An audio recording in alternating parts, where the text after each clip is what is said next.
যে কোনো কাজই তুমি করো না কেন, তা সে ছোট থেকে ছোটই হোক বা সাধারণ কোনো কর্মই হোক, হয়তো বাসন মাজছো বা ঝাড়ু দিচ্ছ, কিন্তু তোমার স্থিতি যেন সদা উঁচু থাকে।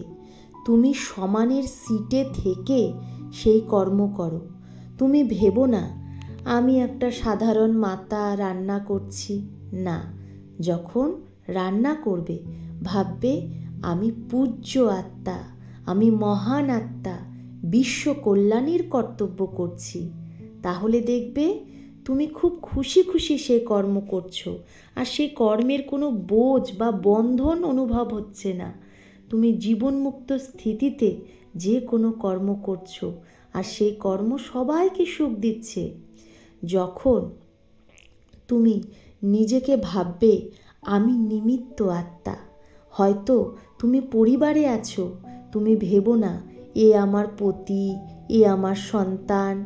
না, তুমি ভাববে যে এরা সব পরমাত্মার সন্তান, আমি নিমিত্ত, এই আত্মাদের সেবার জন্য পরমাত্মা আমাকে পাঠিয়েছে।